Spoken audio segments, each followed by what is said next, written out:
Alors, plusieurs choses. On se répète, mais peu importe. Je souhaite quand même remercier vraiment le comité local d'organisation. Vous avez mis la barre très haute.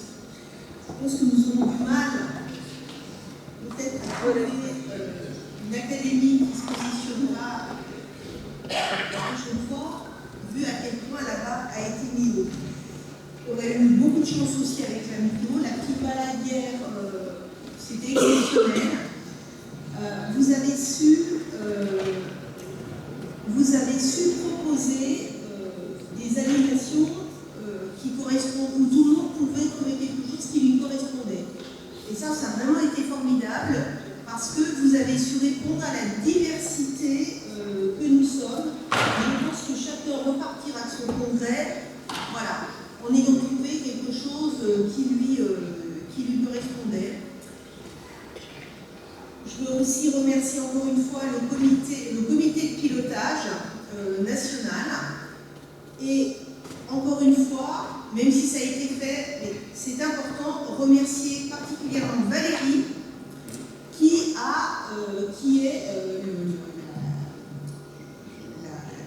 la cheville ouvrière de l'organisation des ateliers.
On apporte le salut fraternel. Et ça,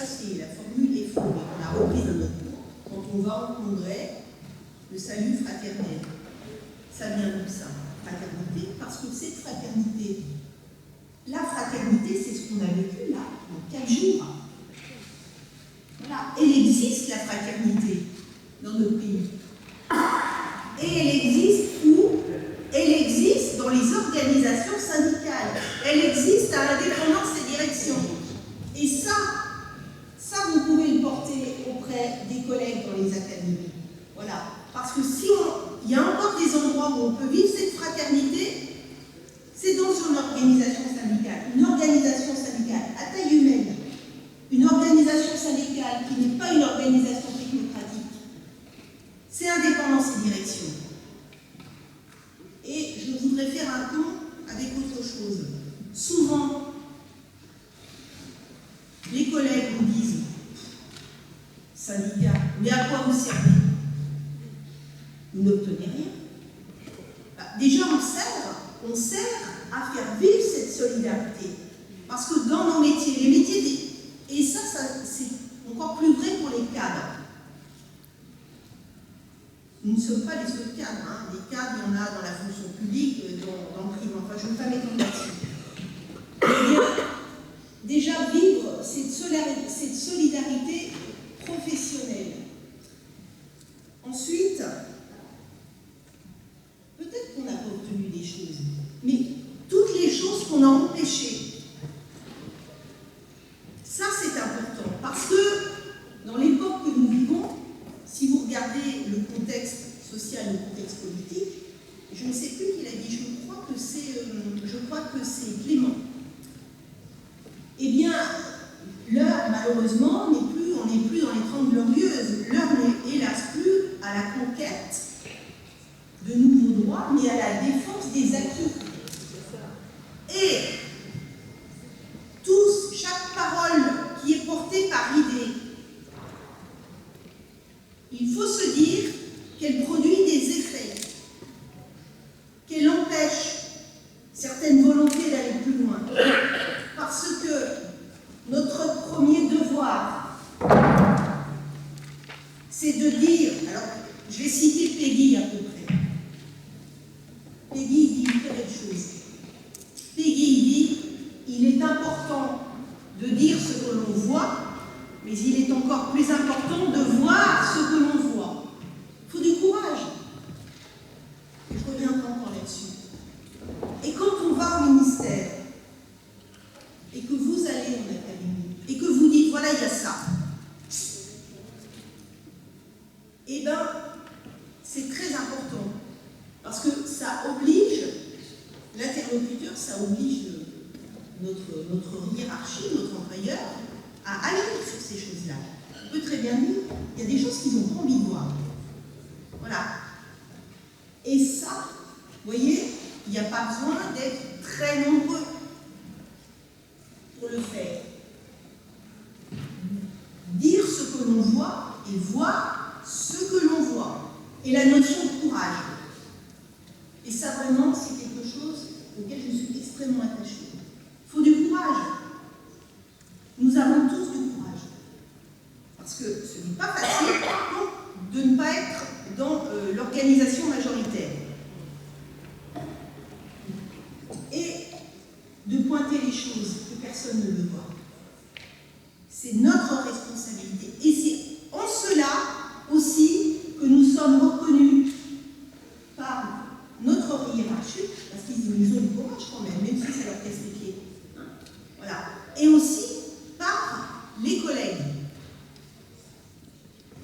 Voilà. Le courage, vous en avez. Et puis ce que je voudrais vous dire aussi, faites-vous confiance. Faites-vous confiance.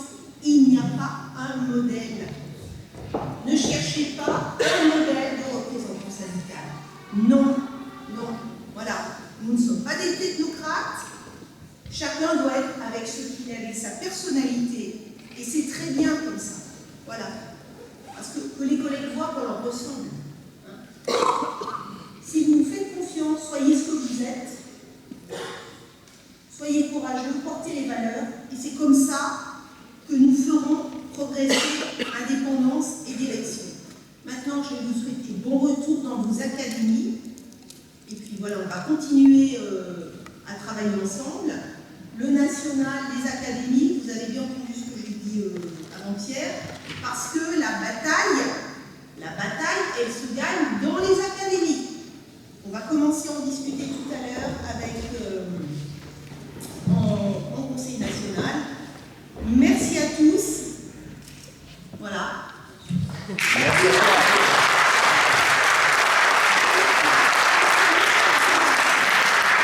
Un mot sur la fédération. Alors, la fédération, mais ça, soyez-en intimement convaincus. Certains en sont totalement convaincus dans cette salle. On va bien soutenir. La fédération, c'est notre force. Je vais paraphraser une phrase qu'avait dite une collègue secrétaire académique, Patricia Fernandez. Elle a dû rentrer, il y a une urgence. Indépendance et direction, c'est la proximité d'une PME entre nous et le poids d'un grand groupe. Voilà, c'est tout à fait ça. Donc la fédération, c'est notre force. La fédération, grand merci à elle parce que sur toute la semaine, nous avons eu des membres des syndicats de la fédération qui ont été là pour nous permettre de tenir nos congrès. La fédération a été là aussi en amont pour permettre l'organisation du congrès, a mis à disposition ses moyens matériels. C'est aussi en lien avec eux qu'on a pu organiser donc, la descente en manifestation. Voilà, donc je voudrais, vive le syndicalisme libre et indépendant, vive la FNEC FPFO, vive Indépendance et Direction, et je vous demande de tous d'applaudir bien fort.